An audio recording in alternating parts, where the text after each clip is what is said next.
All right, let's try this again. Can you guys hear me?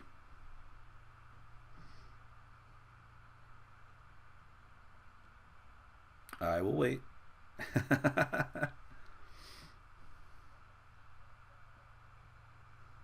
Should be working now, though. Just wait for my feed to catch up.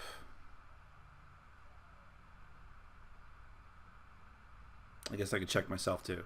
Yep. Okay, well, very, very sorry about all of that. So what happened was my audio was all messed up, as you can tell. And as someone pointed out, yes, that was the one time I never checked. So there is that. But also at the same time, my internet died completely and utterly. Literally, I went to go fix it. I fixed it. Went to go start talking again, and I think you guys heard me. And then my internet died. So I had to reset my modem twice and then rush back here. And because I had to shut down the stream, I had to remake a new Q&A. So that was awful. So thank you so much for your patience. I apologize for that. And by the way, the worst part is I lost all of your questions. I'm so sorry about that. If anyone still has the other feed open, because I unfortunately do not, you can copy and paste or email me the questions, something like that, and I can repost the questions, or just repost your own question. Either way. But 12 minutes is my record for what? I'm not sure. Talking without audio? I can believe that. But yeah, I talked for like 5 minutes without audio. That was not fun or funny. So I do apologize for that. Let me just check a couple of things here, though, while I'm at it. I had really good responses to those questions, too. I'm not going to lie. I was on a roll. But okay. Let's get back to the beginning. So what was I saying that you guys didn't hear? Well, let's see. First off, I gave a status update for the channel, and I just pointed out that I didn't do as many reviews as I would have liked this week. However, I did do a few, and they were quite good. I was happy with them. There would be another review and a preview, hopefully coming up later today. But and then hopefully tomorrow there will be 2 or 3 reviews, and 2 of them will be hotly anticipated by people. So look forward to that. And artwork, who knows, eventually. Now, I know there's a couple of questions that were asked. One of them was about the Board Game Geek threads. Oh man, I wish I saved that audio.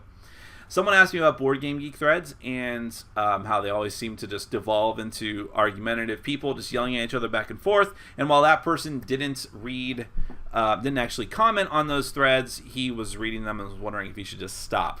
And my point with that was that even though Board Game Geek is Board Game Geek, which means it's by its very nature elevated over a lot of the rest of the dregs of the internet, and I love Board Game Geek in a lot of different ways, I myself have noticed that it's still part of the internet, which means that many of the forum threads on Board Game Geek devolve into just childish sniping back and forth, and people who are clearly smart and intelligent and are intellectual, but by the very nature that they are arguing over the most ludicrous, stupid crap, they sort of bring down again. Sorry, guys. I don't know if you can see me, but my stream is saying that I'm getting interrupted, and I'm wondering if my internet's dying again. Oh, okay. There you go. I'm back. Wow, weird. I don't know what kind of problems I'm having today. Maybe it's just because it's high volume time for internet connection. Yeah, there you go. I don't know what's going on, guys. I'm really sorry about that. I have high-speed internet. I have the best internet I can get from my area, and it's just giving me issues. But we'll try and soldier through it the best that we can. So, yeah, I'm giving you very encapsulated responses to the questions I already answered. Infinite Raiders or Infinite Rail Raiders or whatever it's called. Rail Raiders Infinite from Super Dungeon Explorer. Someone asked me about that. I think that Super Dungeon Explorer or Soda Pop Miniatures has great looking games. I like the miniatures. I like the artwork. I am not a fan of Western themes or sci-fi themes. And also, by mere virtue of the fact that their previous game separate from Super Dungeon Explorer was Ninja All-Stars, which sort of landed with a wet thud when it hit retail because nobody seems to like it that much other than hardcore fans. I think it is sort of hurting Rail Raiders Infinite. Now, when I say hurting, they've easily blown past their funding goal and are making a lot of stretch goals, but I think that it would be doing even better if it weren't for that. And for me also, it looks like Colt Express, but more complicated, which is not something I'm interested in at all. So I'm going to hold off on that one, but someone had also asked a question in between all that that sort of tied into that question, which was, do you think that publishers may make sure that they have good artwork in a game at the expense of gameplay for their game? And I pointed out that, well, I disagree with the premise because I don't believe that anyone makes that choice. That like, okay, we can either have good artwork or a good game. One or the other. No, but what I do think happens is a lot of times people make a bad game good. It's just not. But I can appreciate that. The problem, I don't know if it's a problem per se, but getting good artwork now is not as difficult as it used to be. You can go on DeviantArt, and assuming you can find someone that's actually taking commissions at a given time, which is difficult, I know that from personal experience, you can get good artwork or decent quality artwork, stuff that's not going to make your company embarrassed. And so it's kind of an afterthought. But you might say, well, all right, if I can make the artwork just good enough, people will forget about how this is just an incredibly derivative Uno-based game. I've seen that many times, so I'm a bit cynical about it at this point. All right, I don't think I answered too many other questions or any other questions besides those, so that should put us back on even footing. I will see if I can rescue that other part. I don't know. I wish YouTube had a tool to let me put clips of videos onto other videos. That'd be great, but it doesn't let me do that. YouTube's like on YouTube video editing tools are garbage. Garbage. Trust me. All right. What I am going to do is make a slight adjustment here. I always like to be shot from above for obvious reasons. Well, that's slightly better. All right, let's see what we can do here. Yes, thank you all for coming back. Yeah, please, if the other thread's still open, please let other people know. And I'm sure someone has already. And please let social media know if you can. That'd be great. I will blame it on North Korea, but that's because I usually blame things on North Korea. Not because of North Korea, but I've got a personal vendetta against Kim Jong-il. We went to high school together. I hate that guy. What constitutes a hybrid game for you? For me, Blood Rage, Kemet, Middle-earth Quest, Carnival Zombie, Mage Knight are hybrids because they are Ameritrash. You said Amerithrash. I'm correcting you. I'm sure it was just a mistake. Ameritrash executed, which is conflict and combat.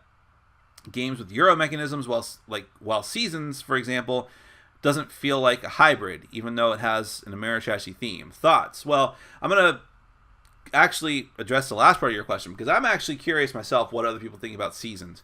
I've always thought about doing a top 10 Euro games list, but that's become harder to do because of hybrid games and so many of them that I kind of consider Euro games that are in my collection that would make the list. Seasons is a good example of that. Is Seasons a Euro game? Do people think that it is? I think that it is in a way because there's a lot of like tokens being moved around, resources being spent, there's resource management. It's just point salad in a sense because it's just points.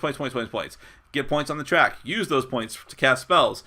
Put out cards that are worth points. Blah blah blah. Right. But on the other hand, it's card play. It's very random. There's a draft. Euro games use drafts. I mean, Agricola uses a draft. But it's very random. There's take that elements to it a little bit. Like I put this card out, it bounces a card back to your hand or whatever it is. So it's kind of on the fence, and it's got bright, colorful artwork. The theme is a fantasy theme, but it's not like very tightly wound to the mechanisms. So I don't know. I'm curious what other people think about that. But to the rest of your question, what constitutes a hybrid for me? I think it's pretty much what you said. Now I'm paranoid and I keep looking down at the bottom of the comments. And I know on Angela, I just noticed your name. I know Angela had a question about Bernie Sanders. Ask it again. Everyone, ask your questions again. I know there were some good ones. I'm sorry, but back to your question.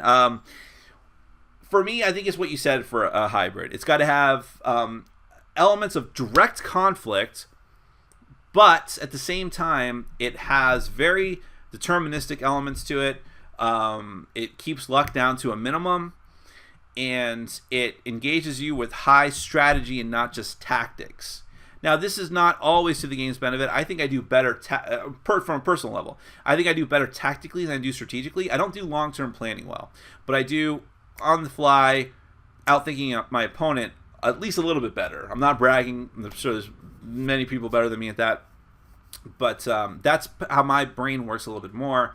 But when you do the hybrid well, I think that it works well for me. Like Kemet does reward both long-term planning and on-the-fly strategic thinking or tactical thinking.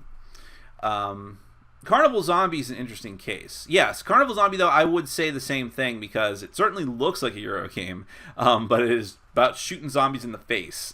So, and Mage Knight, I think, is actually the ultimate example of that. It is a heavy Euro game in a lot of respects, but you're also taking a giant fantasy warrior around the land and screwing people up and messing them up, and it has deck building, which deck building at this point has become so ubiquitous and like just used in so many different types of games that it doesn't feel like a Euro game element anymore, even though Dominion can be called one of the best Euro games. I guess that's a question too. I tend to think of Euro games as like Agricola-looking games, but that could be different. I guess maybe that's why you shouldn't put too much stock in labels. Thoughts on Asmodee North America after a week of the new policies? I mean, what do you want me to say? I haven't been buying very many games in the last few weeks, so it's not like I've noticed. And to be honest, if I need a game, I buy it. And I'm very selective about the games I buy regardless, and just because I have so many games that need to play and review anyways. So to me, and listen, this is me speaking from a position of privilege, okay? Not that I'm like Rich, I'm certainly not. But because I'm single, I have a lot of disposable income, and because so much of that income is specifically for the purpose of getting put back into the channel to make the channel grow, the price change is not going to affect me the way it's going to affect other people. That was never my point. And I hope that people never took it that way when I was railing against Asmodee North America's choice, because it was never going to affect me all that much. But that doesn't make it right from my perspective. There are people who legitimately have to make the choice, do I get this game or this game this month because that's my budget? Those are the people that it hurts. And that's why I was upset about it. I was upset about it on behalf of the people who I do this channel for. And so I'm not personally like just gnashing my teeth about it every day, but it's a shitty situation that I wish they had never put us into. And I am, even more than that, I'm always incredibly cynical about the motivations of people. And I think that the motivations of Asmodee North America were, we want more money. They're a business. That's fine.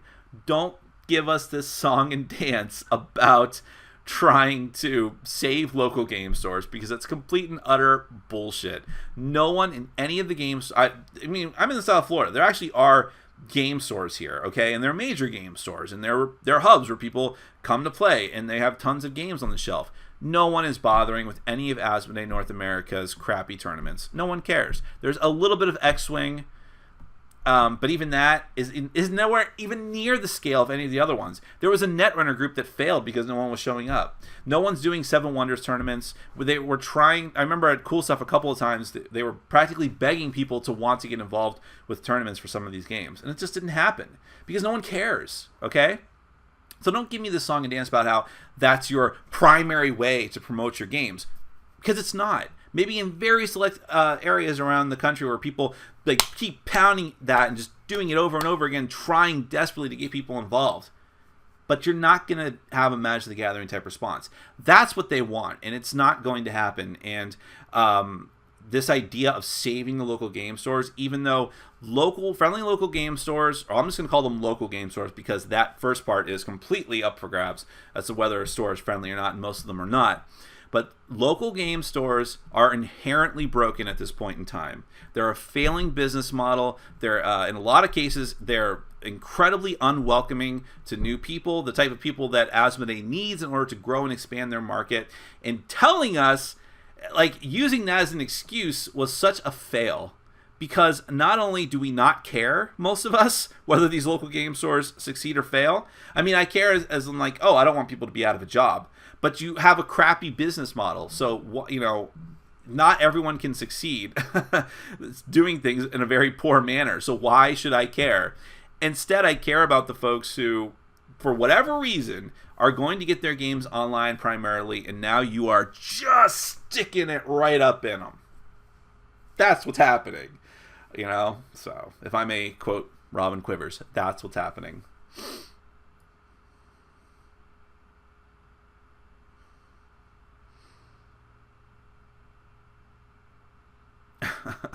I don't know what that question means out of context, but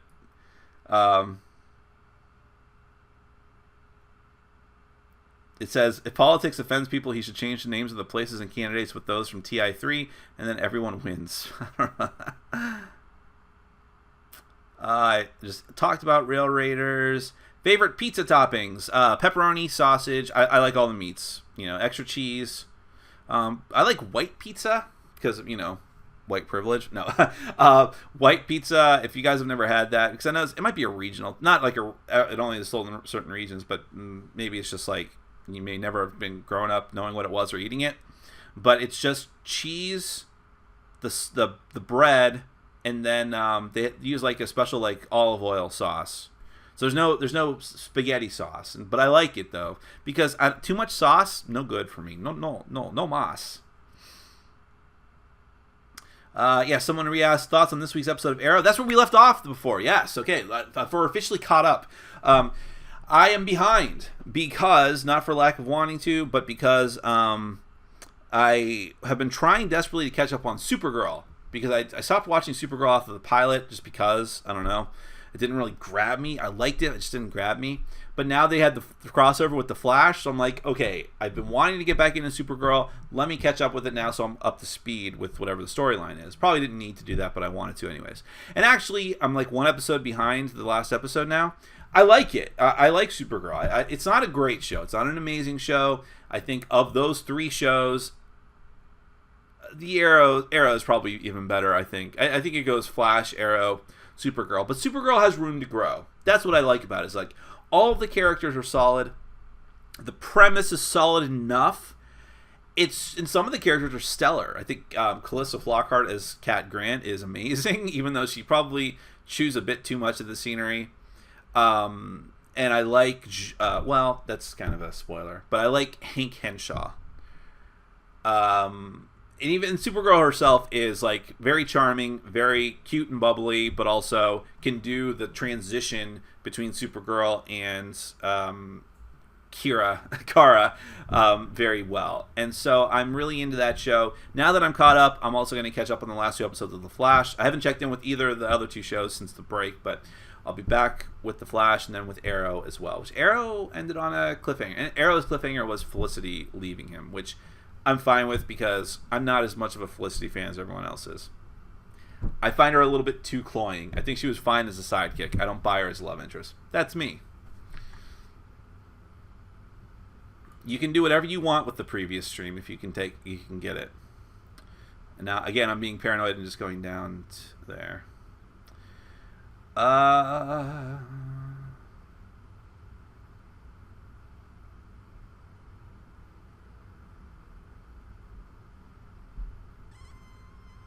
Did you reorganize your shelves? I did not. They need to be. You know what I'm actually thinking of doing? Tomorrow, I'm thinking of cutting some time out of my day to clean this place up because it's a disaster, my whole apartment. And then I actually want to go and rent a storage unit if I can. I need to get a storage unit that's climate controlled and that has shelving in it already. And if I can, I'm going to just start dumping games there. That's how many games I have that are just in piles all over the place. Like, I have to clean for my game night tonight, and I don't quite know what I'm going to do. So I know that's a first world problem to have, but it is a problem, and I need to deal with it somehow. So once that happens, I'll think about reorganizing my shelves a bit more. For someone who wants to get into Tonto Quarry but is pretty experienced with deck builders, which set would you suggest? If you're already experienced with it, I mean, I always recommend Romantic Vacation because I love the reminiscence mechanic. You have a separate row of cards that are like achievement cards. If you can discard, the proper amount of cards in the right configuration, you'll be able to take those cards, get special abilities, get points. I just love that idea, and it's a solid set all the way around. So that's a good one to start off with. The problem with the first set is just that it relies a bit on the attack cards, and I've always found them to be, not just that they're annoying, but I would rather, in fact, you can easily win that game ignoring it altogether.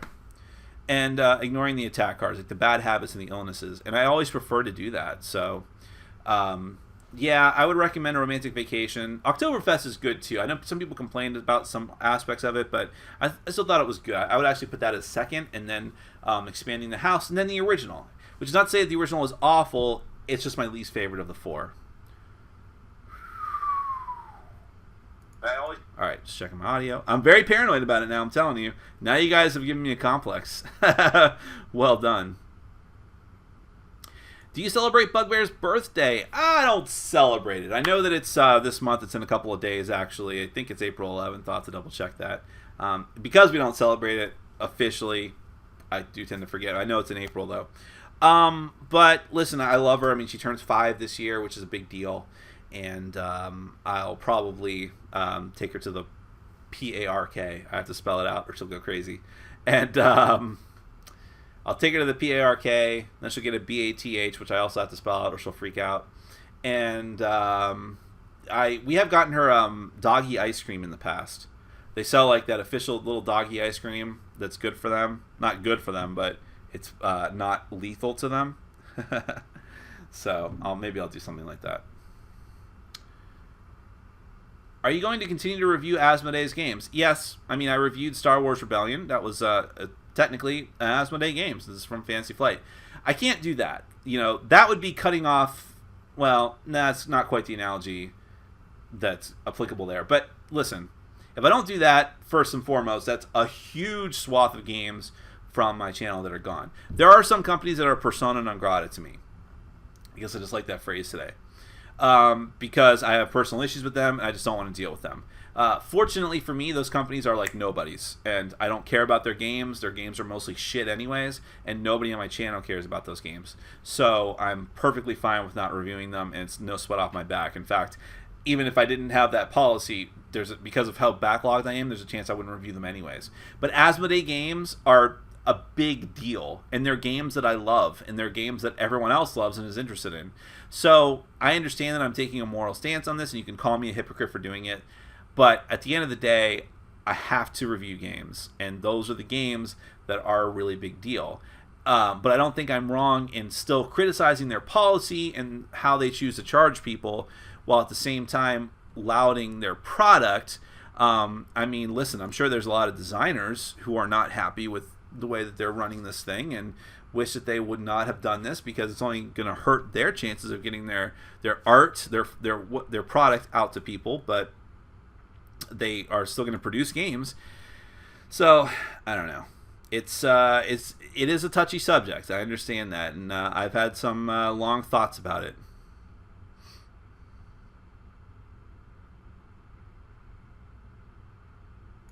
Do you think Deadpool has jumped the shark in the Marvel Universe? Well, I don't know about that because I don't follow that. I was never a big Deadpool fan. I've never read any of his solo comics or the one with Cable. I just know of them. And the last time I read Deadpool in a comic was in the 90s when Rob Liefeld created him in X-Force. That's the last time I've ever seen him on page. And then I watched the movie, and the movie was really good. And I know he's become like a cultural phenomenon, but I don't know. I don't know what you mean by jump the shark, I guess.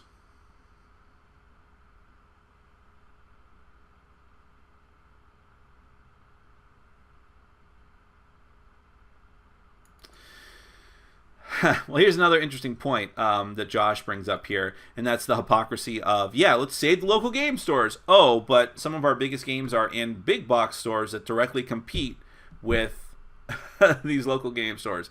And Amazon is still going to be selling games. And Amazon, I don't even know if their games are going to be penalized. Their distribution is going to be penalized the way that other smaller retailers are, like Cool Stuff. So, yeah, of course. There's so much hypocrisy here. It's ridiculous.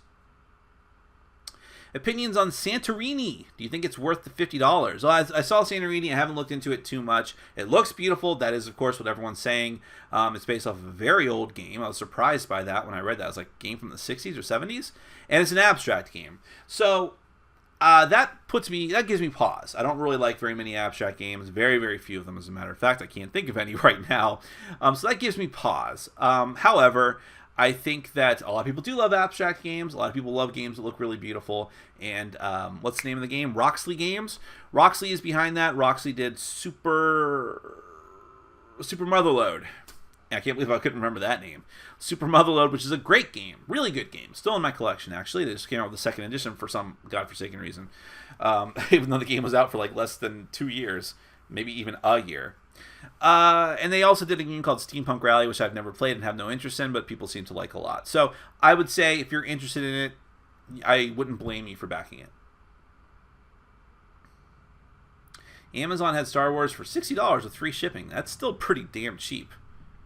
Any components that you hate, and what would you replace them with? Components that I hate. I'm not bothered by standees as much. What would I hate?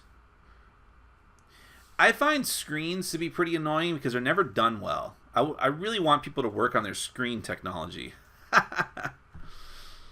I'm looking at a game with screens right now, and that's why I thought about it. Here, let me show you.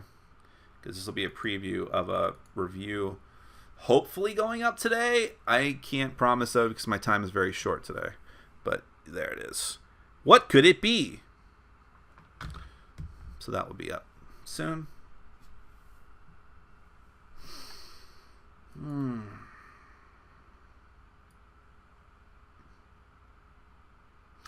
Total number of... Oh, wait a second. Total number of geek-related shirts.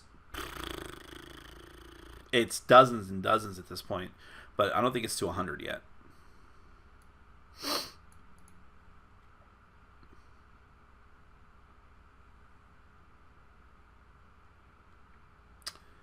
Have you played something similar in gameplay to Cthulhu Realms but more complex? By complex, I mean depth of the choices. Well, there's a game called Shadow over West... Is it Shadow over Westminster? Shadows over something. That is a Cthulhu-themed... Cthulhu-ish themed game. Not explicitly. But it's like dark... It's almost like World of Darkness board game, in a way. That is a little bit of deck building, but more spatial worker placement elements to it. That I would say might scratch that itch a bit more for you, and I think it's a better game. I haven't reviewed it. I have to review it at some point. What advice, without spoilers, do you have for a Kingdom Death monster virgin? Well, virgins don't last very long in Kingdom Death. No, I'm very, very sorry for that awful joke. Advice. Well, all right. I don't know. Do you have a copy yet? First off, know that it's incredibly expensive and that it will get more expensive if you really like the game and want to get the expansions. But I'll assume you're okay with that at this point. And if that's the case, what should you expect? Well, first and foremost, I would try the game solo first. Try the game solo. To me, that's the preferred way to play. But also just as a way to get the rules under your belt. Because it's actually not a very complicated game once you get into it. There's a lot of like circumstantial rules, but you kind of cover those as you go. The basic core of the game is pretty straightforward. And especially once you get into it. So, but there's still a lot of little intricacies to it, right? So definitely play it solo first. Get it under your belt. Doesn't matter if you play the first year. It's not going to spoil too much if you try to play it with people after that. Then play it with your group if you want to, or maybe you just want to play it solo. I don't know, but expect that you're going to possibly fail miserably the first couple of times, but then get into the groove, figure out how the system works, and really get into it. My number one tip for the first... Sorry, I don't know who that is or why they're calling. My number one tip for the first game, the first run-through of the game... Just have fun and try new things. Don't worry too much about like, all right, well, I'm going to look online and make sure that I can, if I take this innovation, I want to get this innovation eventually. Just roll with it. Just choose something that seems interesting to you and see how it works out. Because you're all going to die anyways and have to start over. So what does it matter? Come on, who is this dickhead calling me? If it's someone that's not in my phone, it's not anyone that I need to hear from. So that's why they're a dickhead. Alrighty, let's see. Do you enjoy Archer? I do. I'm very far behind on it, though. I mean, I was actually playing catch-up for a while, but I think that I stopped in the middle of the last season, and I just never got back to it. But it's a good show. Time Bomb versus Don't Mess with Cthulhu. The worst implementation ever?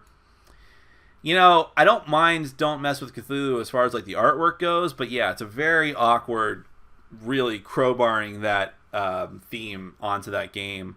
and just taping it on there. I don't know why they did it like that. Well, okay, I'll tell you why they did it like that. I guess I'm asking a rhetorical question. They did it like that because Cthulhu still sells, as evidenced by Pandemic Cthulhu coming out.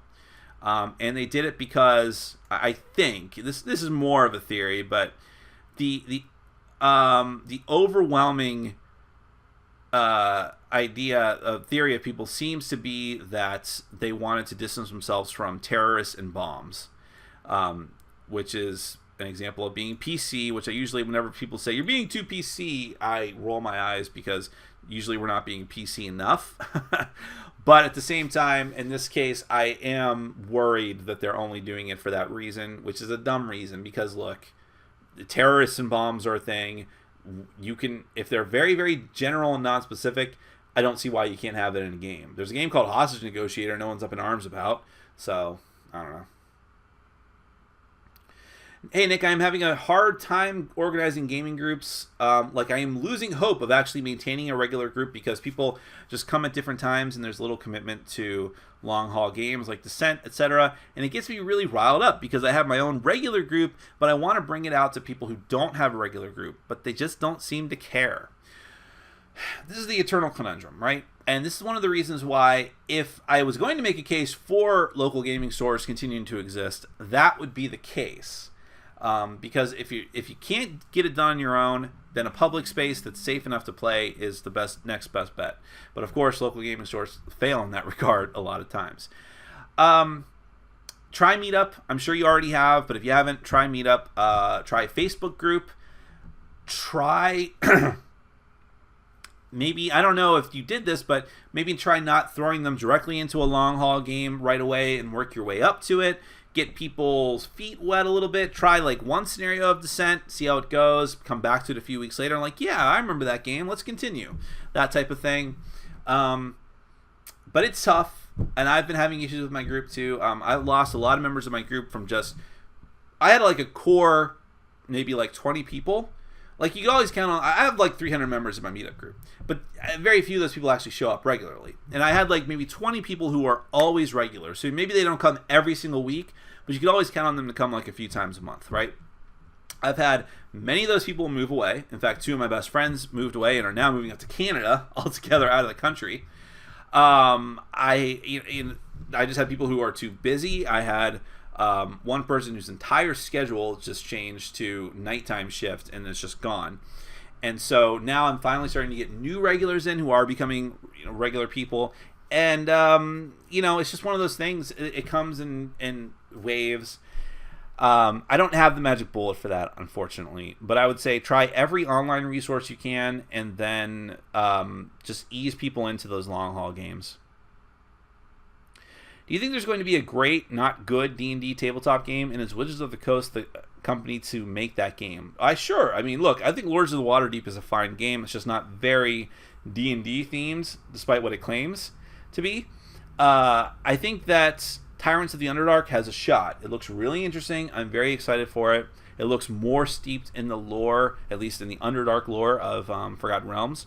And if that game is a success, I hope, both financially and critically, I hope that they continue to make more. And then you might see a legitimate, phenomenal one. That would be great. It's going to be great. It's going to be great.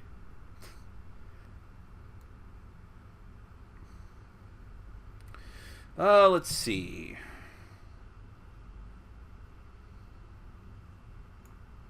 What time is it? I'll go a little bit over time, of course.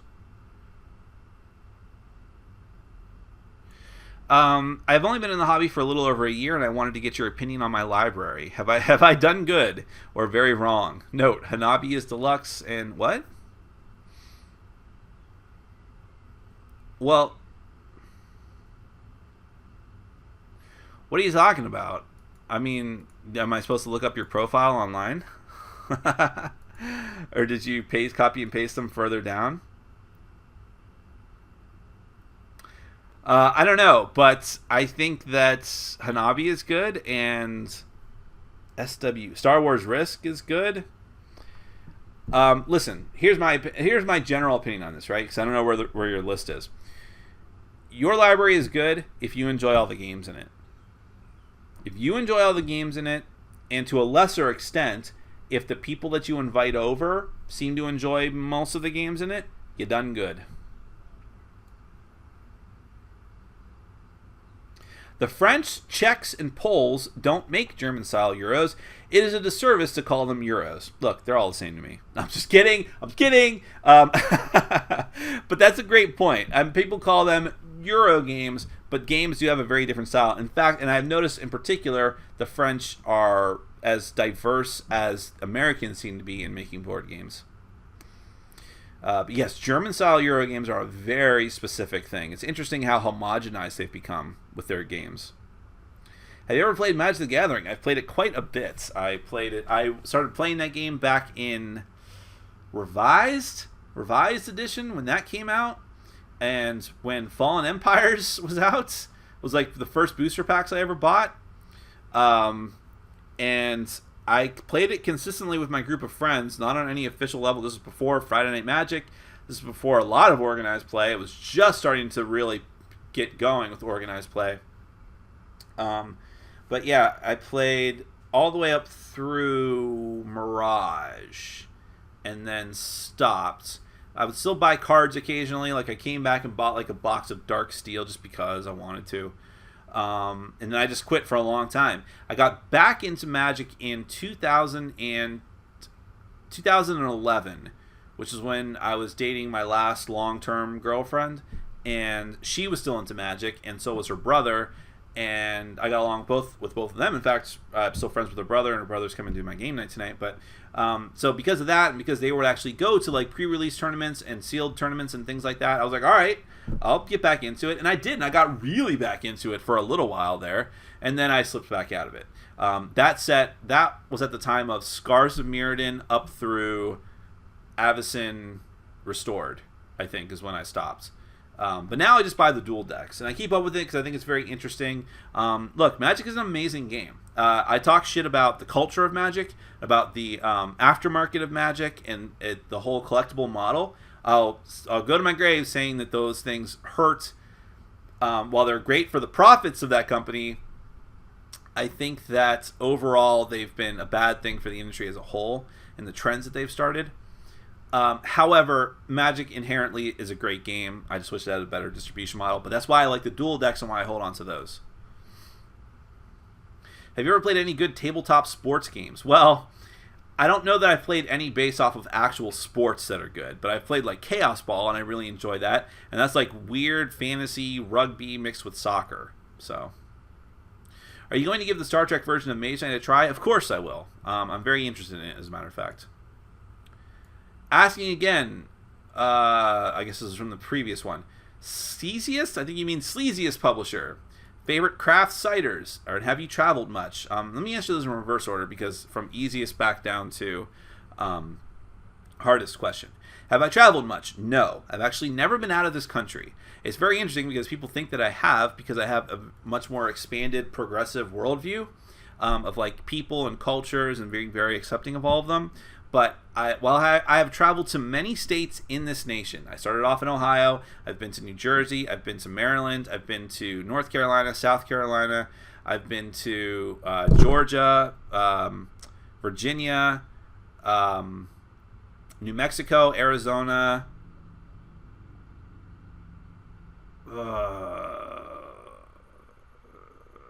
Pennsylvania, and now Florida. So I've been to like a fifth of the states in the country at least. I've never been out of the country. It's sad for me. I don't know that I ever will, but I'd like to visit many of them. I'm not one of those people that's dying to visit Canada because I think it's like slightly improved America, but I'd rather go somewhere drastically different. I'm not talking like, Fallujah, but I'd like to go to Ireland. I'd like to go to Russia. I'd like to go to Japan. Japan as well. I'd rather visit the countryside of Japan. Having lived in an urban sprawl now for some time, I'm not interested to see urban sprawl to the max, which is what Tokyo is. I'm okay with not seeing big city life.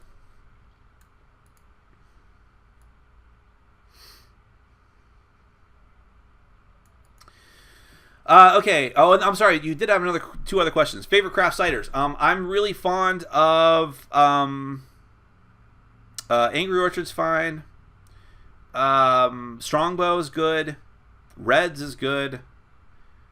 Hold on.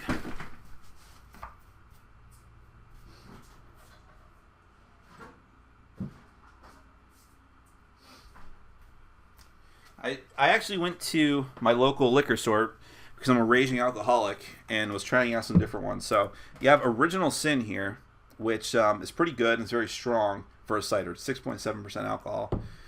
And then Cider Boys, which came in multiple flavors. Raspberry Smash. I can really taste the apple and raspberry, but it does taste like decent cider. So I'll recommend those as well. And then sleaziest publisher, I'm not going to answer that, but there's many publishers who have business practices and just really underhanded social media tactics and things like that that would definitely fit the category of sleazy. But we're all a community. We should all just help each other out. But Angela, is referencing back to her Bernie question from the sort of rhetorical question from the last thread, which is, every day I am losing hope because I do see how the math seems so hard to overcome for Bernie, even without the superdelegates, and things like Hillary becoming indicted is increasingly more unlikely. Never give up hope, Angela. I understand it's an uphill battle, and that, realistically speaking, it is likely that Hillary will be the nominee, but I would not give up hope. I can tell you this. Her lead in New York has really deteriorated down to the doldrums, okay, compared to where it was before. He's shaved off like 30 points of her lead, and there's still a week and a half to go to the primary. So if he wins New York by even, he really needs to win it high to give himself more delegates. Okay, that's indisputable. Delegates are what matters. However, simply winning it even by a few percentage points will smash her momentum and give it all to him, and will just be a sign that it will prove to everyone else what the rest of us already know, which is she's a really bad candidate. I want a person with a D next to their name in office more than anything in November, so I would vote for her, but she's a really bad candidate. She's only just better than what they've got on the other side. So if she were to lose New York, that would be like, oh my God, what? And people would finally wake up to that fact. But don't give up hope, Angela. Show up on voting day is what I would say, wherever you live. Maybe it's already too late. Did you see the Super Dungeon Explorer 2nd Edition's latest update? Yes, I actually referenced that on the other stream, which you guys didn't hear. Sorry. Yes, I was a little confused by it, but it seems like they're resetting the whole thing, which is interesting. How do you feel about being called a social justice warrior? Actually, what Polly is referring to is that I actually made a very nice comment about a Cracked video recently. It was a Cracked video about 7 shockingly racist and sexist ads that were shockingly recent, something like that. And of course, it's a video that has like 10,000 likes and 9,000 dislikes. And most of the comments are from people, men's rights activists, railing against Cracked for being social justice warriors. And all I said was, I made a comment and just said, good job, guys, or good job, Jack O'Brien, the host. Love you guys. That's all I said. It led to me just getting like, social justice, you're a pathetic pussy. And I guess one person actually recognized me and was a subscriber to my channel, or he claims, and unsubscribed from me. And my comment has a lot of likes and floated to the top, so everyone's seeing it. And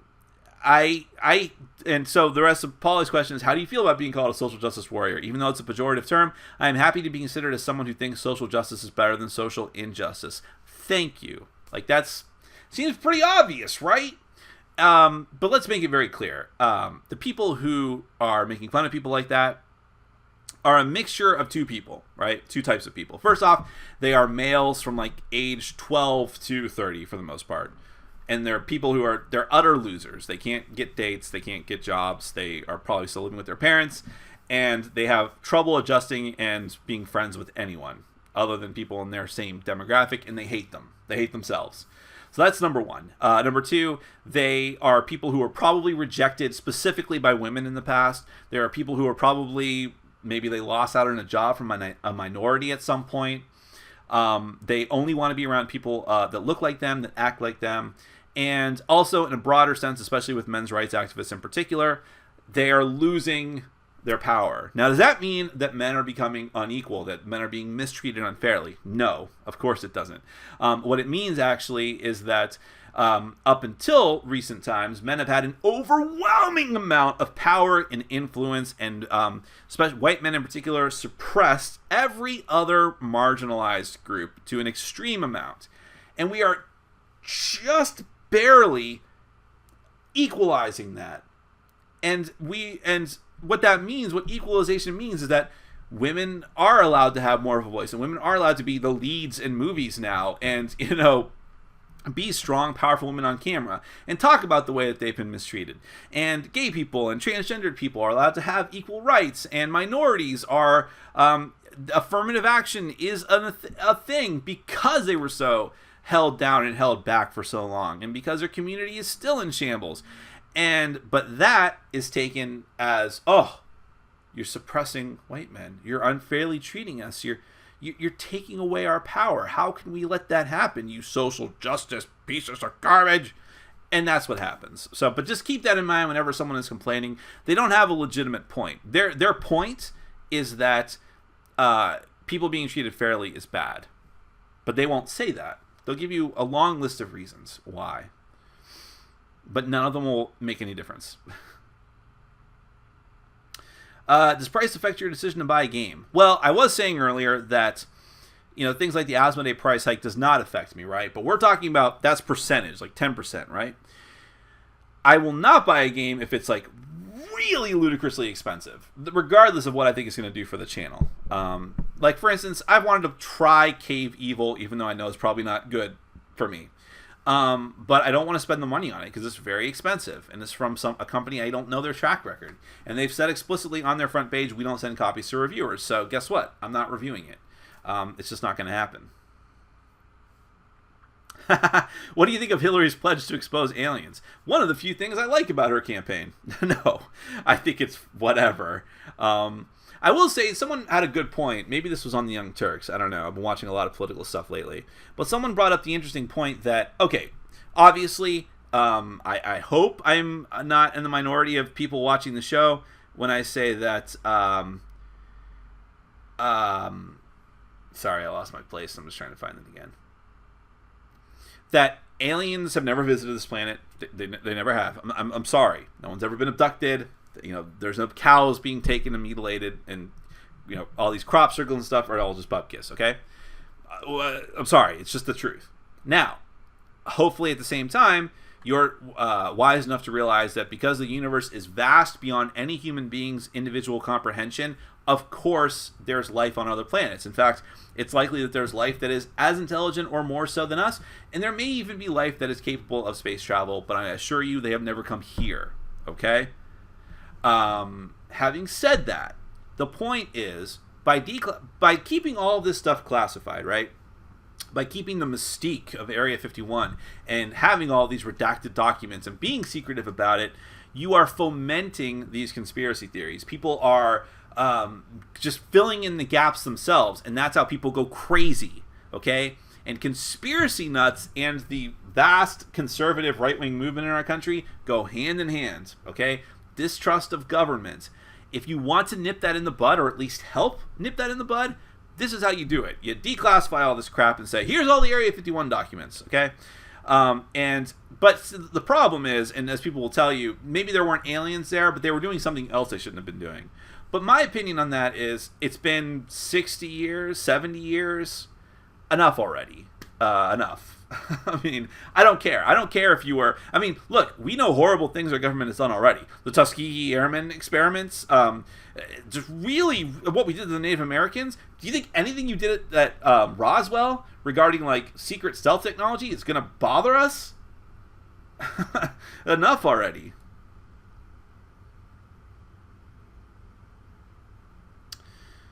Can you give us your opinion on the upcoming Sword and Sorcery board game and compare it to the Descent line?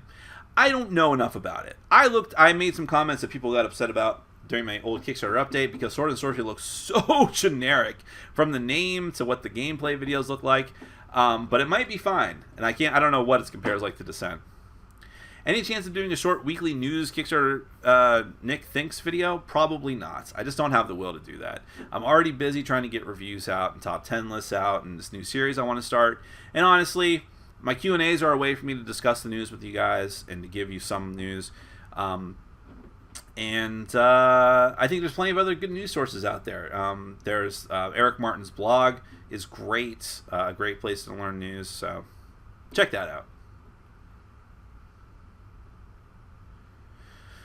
I watched your review of Warhammer Quest, the adventure card game, and I'm thinking about getting it. What about replayability? How long does it take to play through the whole game, and is it worth playing after you finishing it? It actually doesn't take very long. I would actually say replayability might be a slight issue with that game, but only if Fantasy Flight doesn't plan to put out expansions. Now, it used to be that Fantasy Flight putting out expansions for games was like, the sky being blue in the morning. You can bet on it for sure. But given that some of their games, like Forbidden Stars, have not gotten an expansion, then still, I would be a little bit wary of that. But still, I think that it's a decent enough game and worth your money. I know I said I had to go over time, but I probably still have to wrap it up soon, guys. Looking forward to Star Wars Rebellion coming out in Europe this week. Hello from the UK. Hello. Have you seen the preview for Star Trek Ascendancy? I haven't seen the preview video, but I'll probably get it no matter what.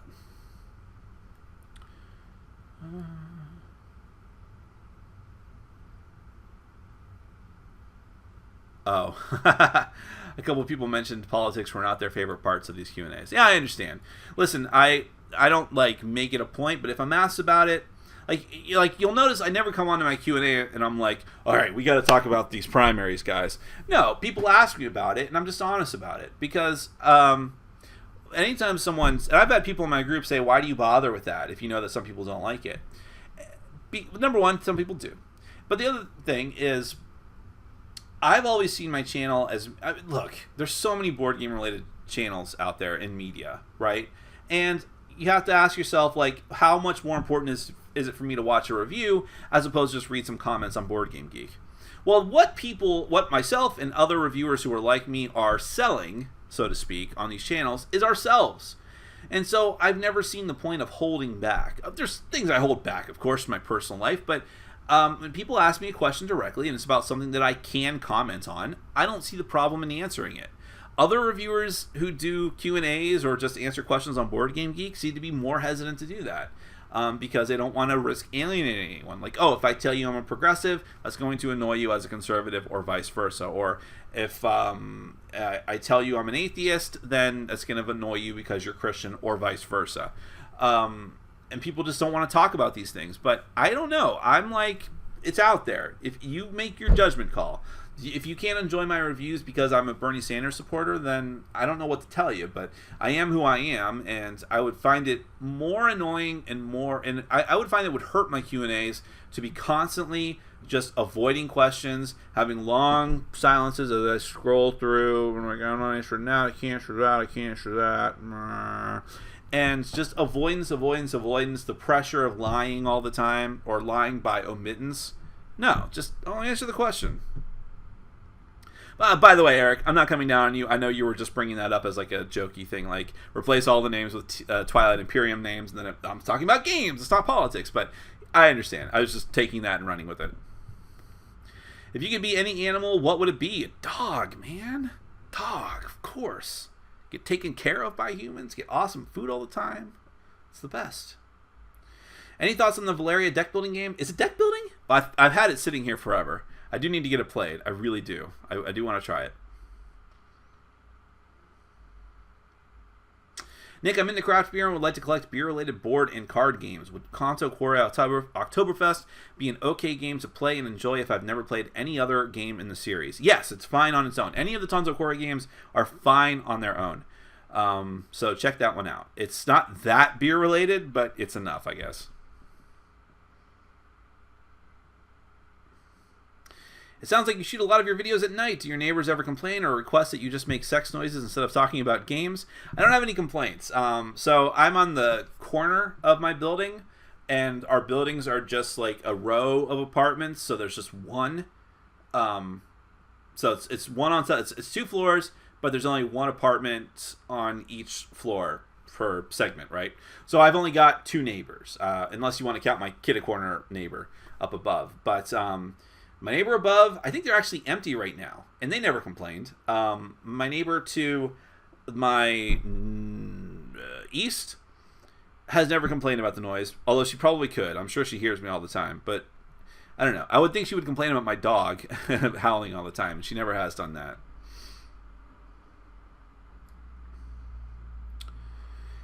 Favorite Pathfinder character in each base set? I can't even think of the names of the ones from the other 2 sets, but my favorite in the first one is the Sorceress, the Dragon Sorceress. Have you played Quadropolis? How do you find it? I have not played it yet. How much does variety and consequently replayability value to you when you judge or review a game? It does matter. I try to point it out when I think it's important. If I feel a game is too the same, like over and over and over again. Like, for instance, that was my big problem with Assassinorum Execution Force. I was just thinking about that. It does matter quite a bit, and it matters definitely when it comes... But I can still say that the game is good. I just will not... I'll just, like, say, it's a good game. It's just not going to get much bang for your buck out of it. For me, personally, it matters a lot. If I don't think a game is going to be played, I'm not going to hold on to it. I really want a board game BrawlCon if possible. Haha, I love the fan humor much more than any other BG-related, board game-related channel, fan groups. Speaking of which, you mentioned a Kickstarter plan a few chats back. Well, I don't think a con's ever going to happen, but thank you very much, Angela. As far as a Kickstarter plan, yes, but it's still a ways off. It has to do with getting new artwork, and my new artwork has been not forthcoming anytime soon, so that's really gumming up the works quite a bit. I agree with Angela, especially if it can be in the UK. Well, yeah, I think if I was going to do one living here in South Florida, it would be in the UK first.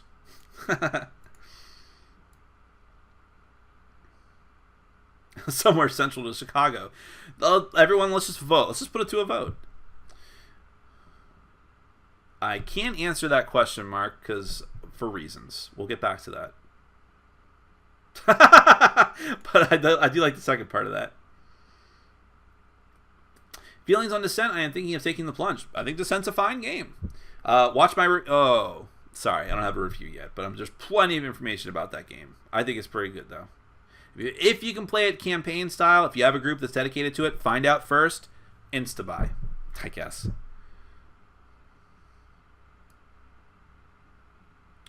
I'm waiting to see how the new app is before getting more Descent content. I agree with that, actually. I'm eagerly anticipating that app for solo play. What's the oldest game in your library that still gets consistent play time? Do you mean like oldest like when I bought it, or oldest like this game was published so-and-so? But either way, like the oldest game I don't have a lot of old games. It might be the Queen's Gambit. Star Wars The Queen's Gambit. But of the games I've purchased, Small World maybe? No, maybe. Well, I don't have that copy. My original copy of The Resistance got played to death. So actually, I might say Cards Against Humanity, if that's the case. What's your most won board game from repeated plays? I've won Cosmic Encounter a lot. I'm not sure how. Of course, I've only won once on my own, maybe twice, but mostly it's with other people.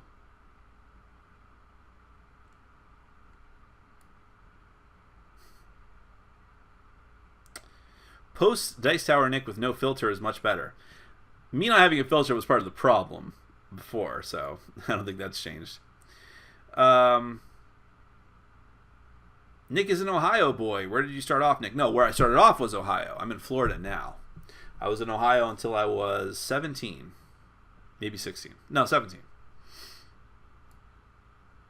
I'm not drinking. They're still sitting here, actually. I got to go put them back after the Q&A. I was drinking Diet Coke, which is not much better for you. Here's the good stuff.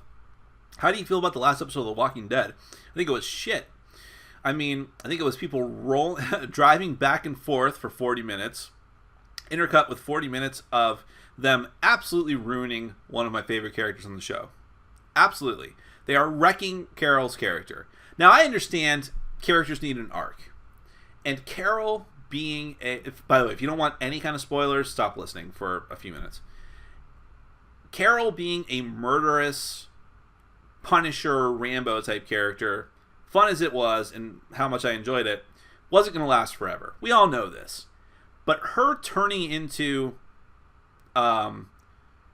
Morgan, who's another favorite character on the show, because that's his character, but her turning into Morgan so quickly, I don't buy it all and felt awkward and forced.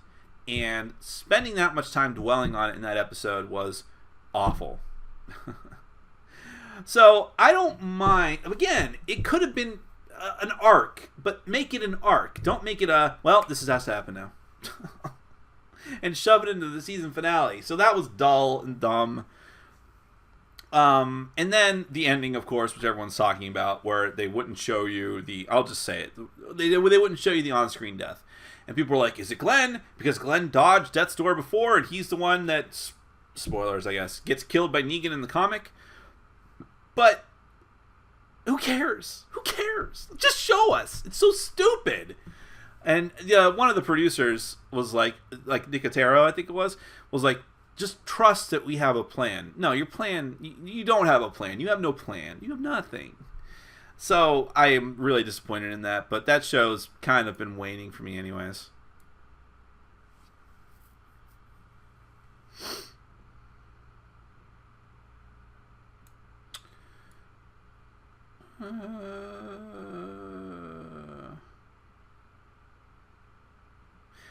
I am reading the compliments you guys are saying. I read every single one of them. I just don't repeat them out loud, just so I don't seem like a braggart. But thank you very much, everyone that's saying very nice things. I read them all.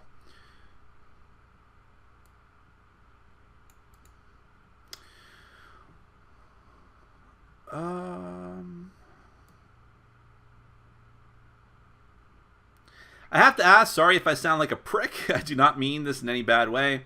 Why is your video so bad quality? I mean, quality camera doesn't cost that much, I think. First off, it is a pretty quality camera, but it's not like video. It's not like movie camera quality, which does cost thousands of dollars, which I don't have to spend. So I make do with the camera that I have and with the lighting that I have that's very insufficient. And if you look back on old videos, and maybe those are the ones you're primarily referring to, it's leagues better than it used to be. So it's just the way that it is. And I would like my camera quality to be better. It's certainly something that I want to work on. But I think that it's good enough, and especially my audio, I think is the most important part, is good enough that it kind of needs, it's kind of at where it needs to be for right now. That being said, it's something I'd like to work on in the next year. I would love to get a camera and lighting so that I can look like, excuse me for being gross, channels like Red Letter Media, for instance.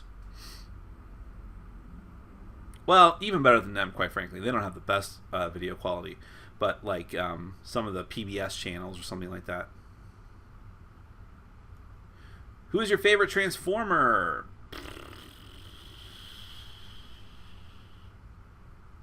Good question. Good question. No, I don't know. I don't have one. Starscream, I'll say, because I'm wearing the shirt.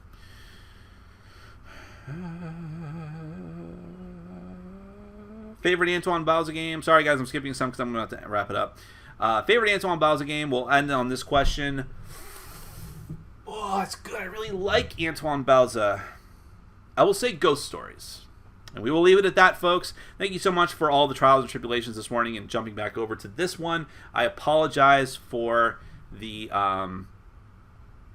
cutoff and mutilated Q&A from before, but I'm glad that so many of you came and hang out with me over here anyways. I'll do my best to make sure that doesn't happen in the future, although I can't do anything about internet problems. But thank you so much for watching. I had a blast as usual. My favorite segment of the week. All of you have a fantastic weekend. Take care.